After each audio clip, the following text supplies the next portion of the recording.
Estamos aqui no nosso primeiro vídeo no YouTube e eu tô muito animada porque nós estamos preparando coisas muito legais para fazermos juntos.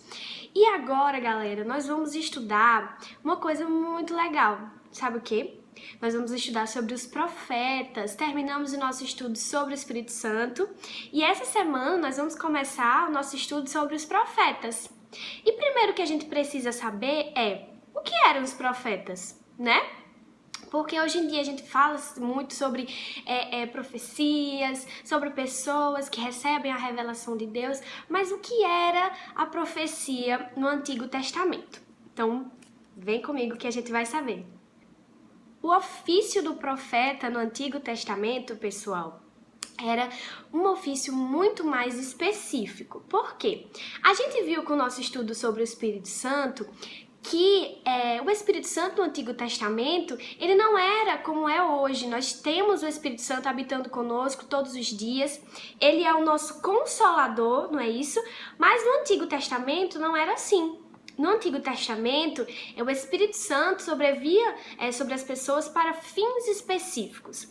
E era justamente nisso que se encaixa a profecia. A profecia, o profeta, na verdade, no hebraico, significa Nabi. Nabi quer dizer alguém que chama, que nomeia, que é nomeado. Então, o profeta, ele era nomeado por Deus para dar uma mensagem específica para as pessoas. Mas isso não ocorreu sempre, não era sempre uma cadeia, como a gente pensa assim, fulaninho era profeta, depois mais um profeta, não.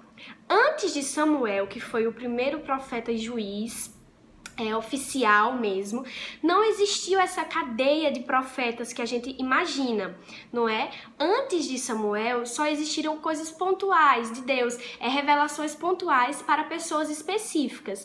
Depois de Samuel, não. Passou a ser, de fato, uma cadeia. Passou Samuel e veio outro, depois do outro, depois do outro, depois do outro, depois do outro, até Malaquias, que é o último profeta do Antigo Testamento.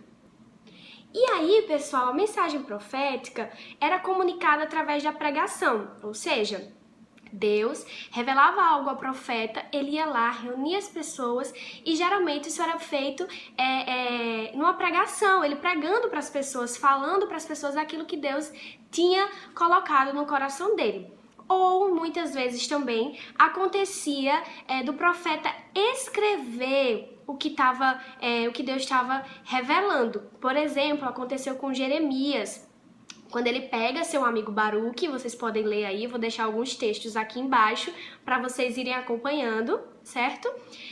Quando Baruque começa a escrever numa caverna para Jeremias o que Deus tinha revelado. E aí Baruque escreve lá tudo para Jeremias e não deixa de ser a mensagem de Deus, ali a inspiração divina na vida dele e mandando um recado para aquele povo. Tá, tia Gabi, mas qual era a mensagem? O que é que essa mensagem geralmente falava? A gente vê, pessoal, ao longo de toda a história do povo de Israel, que eles cometiam alguns errinhos assim, bem, né? Que não é diferente da gente hoje em dia. E aí, Deus enviava esses homens para falar para o povo, dizer, olha, se arrependam, olha, eu vou pesar minha mão sobre vocês, olha, eu vou castigá-los, mas eu sou um Deus misericordioso, eu estou dando oportunidade para vocês mudarem, eu estou dando oportunidade para vocês pararem de ser idólatras, adorar outros deuses, fazer coisas que vocês sabem que eu não me agrado. Mas será que esse povo fazia? Mesmo com tantas coisas, tantas pessoas que adoravam ao Senhor verdadeiramente, existiam aquelas pessoas que não adoravam a Deus verdadeiramente e cometiam coisas gravíssimas contra o Senhor. A gente viu também, quando a gente estudou os 10 mandamentos, que um dos principais mandamentos é: não adorarás a outros deuses. E olha só, as pessoas tinham essa mania de idolatrar outros deuses. E o Senhor sempre batendo nessa tecla. Pessoal, através dos profetas. Pessoal, olha, eu não quero que vocês adorem outros deuses. É pecado, é errado. Só adorem a mim. E essa era uma das principais mensagens pregadas pelos profetas. Nós vemos também, pessoal, que essas mensagens, elas não eram exclusivamente punitivas, elas não eram exclusivamente de alerta, mas elas também tinham questões profundas sobre a teologia. A gente também já viu que a teologia é o estudo sobre Deus, sobre as coisas que Deus faz, sobre as coisas que Deus é, sobre quem Deus é na verdade, sobre os seus atributos, tudo que ele criou, as questões teológicas da Bíblia, as doutrinas, tudo isso é teologia. E nós vemos que os profetas, eles também tinham essa preocupação doutrinária com o povo de Israel. Quando Deus enviava uma mensagem, eles tinham a preocupação de doutrinar aquelas pessoas de acordo com aquilo que o Senhor tinha lhes falado. Então eles tinham essa preocupação de falar tudo em nome do Senhor, exclusivamente em nome do Senhor. Uma divisão importante, pessoal, que a gente precisa estudar é a divisão entre os profetas maiores e os profetas menores. Nessa primeira fase, nós vamos estudar primeiro os profetas menores. Ah, tia Gabi, menores porque eles eram menos importantes? Não. A importância dos profetas menores e dos profetas maiores é a mesma. Eles são importantes igualmente e revelavam a mensagem de Deus igualmente também. Mas a diferença entre eles é o tempo que eles profetizaram. Os profetas maiores, como Isaías, Jeremias, têm um tempo de profecia muito maior. E nós vemos que os livros escritos na Bíblia deles, vocês podem olhar aí na Bíblia de vocês, são bem maiores, têm muitos mais capítulos. E os profetas menores não. Eles têm um tempo de profecia menor. Então é por isso que eles são considerados profetas menores, certo? Então vamos lá, para ficar bem claro, o tio Neto vai botar a imagem aí para vocês verem, certo? A divisão entre os profetas menores e os profetas maiores. Os profetas maiores, pessoal, são 4, certo? É Isaías, Jeremias, Ezequiel e Daniel. Então vamos todo mundo aí fazendo comigo. Isaías, Jeremias, Daniel e Ezequiel, certo? Esses são os 4 profetas maiores. E os profetas menores, tia Gabi? Os profetas menores são 12 profetas menores, certo? Que eu vou dizer para vocês agora, preste atenção. Eles são Oséias, Joel, Amós, Obadias, Jonas, Miqueias, Naum, Abacuque, Sofonias, Ageu, Zacarias e Malaquias. Então, são bastante aí pra gente aprender, né? Então, tem a semana toda aí pra treinar. Vamos lá, de novo. Oséias, Joel, Amós, Obadias, Jonas, Miqueias, Naum, Abacuque, Sofonias, Ageu, Zacarias e Malaquias. Nem eu, às vezes, consigo lembrar de tudo, mas eu tenho certeza que vocês vão lembrar porque vocês são muito inteligentes, certo? Então, olha só, esses são os 12 profetas menores que tiveram um tempo de profecia maior e por isso são chamados assim. Mas existe ainda uma outra divisão muito importante da gente pensar. Por quê? Nem todos esses profetas, eles são do mesmo tempo e do mesmo país. Vocês lembram que a gente também já estudou sobre isso, que o Israel foi dividido em duas partes, não é isso? Foi dividido em Israel e em Judá. Então, quando houve essa divisão de Israel e Judá, umas pessoas foram para Judá e outras tribos foram para Israel.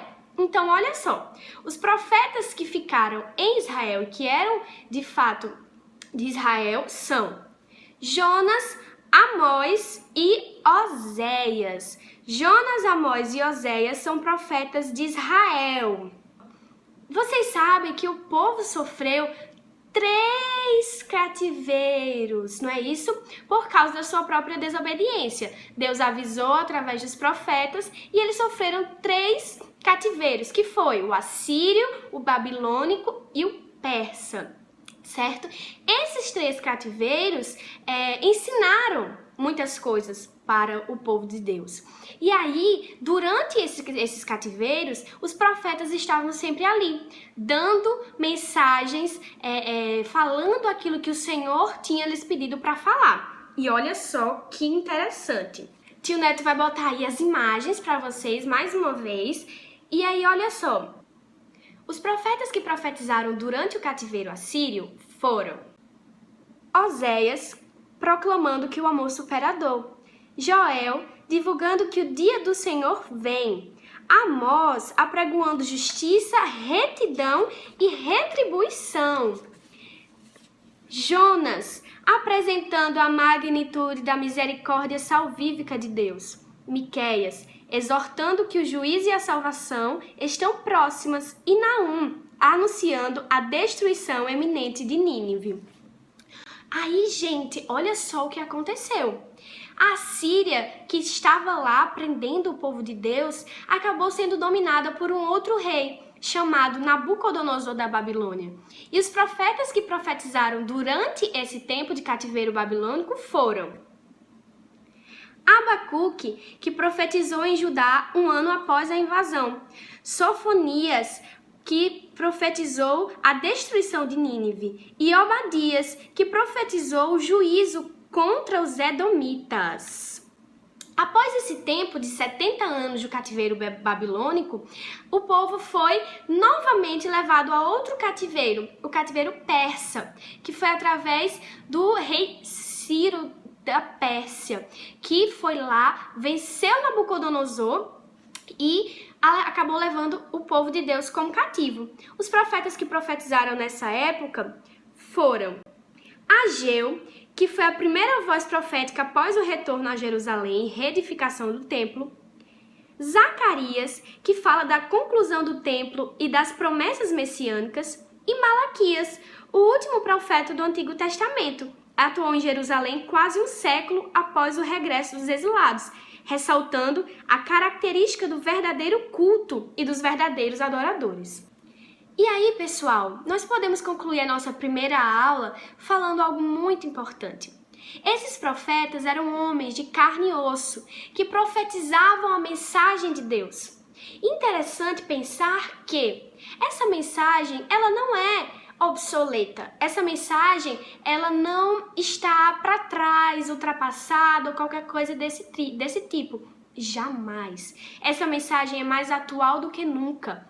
Nós vivemos num tempo que as pessoas não olham mais umas para as outras, que a idolatria ao dinheiro, a outras pessoas, porque a idolatria é tudo aquilo que nós colocamos no lugar de Deus.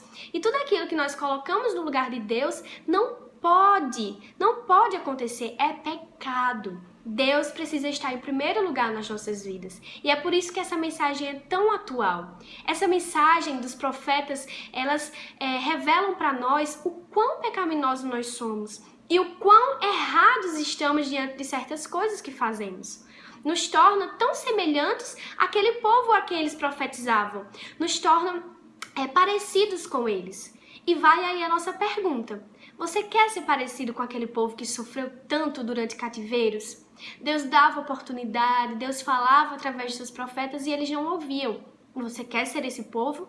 Ou você quer ser aquele povo que traz honra para Deus? Fica aí o nosso questionamento. Vou deixar alguns versículos para vocês lerem durante a semana no nosso grupo. Fiquem sempre atentos lá. E se você que está assistindo esse vídeo quer participar também do nosso grupo, tem entre 8 e 12 anos, quer participar do grupo dos pré-adolescentes e aprender um pouquinho mais sobre a palavra de Deus com a tia Gabi, fique à vontade, chama a gente lá no Instagram, @mebcabedelo vai aparecer aqui em algum canto. Você pode me chamar lá, falar comigo, olha, eu quero entrar no grupo, quero aprender mais da palavra de Deus com você, tia Gabi, que a gente vai estar super aberto para te ensinar, tá bom? Beijo, gente. Muito obrigada. Até a próxima.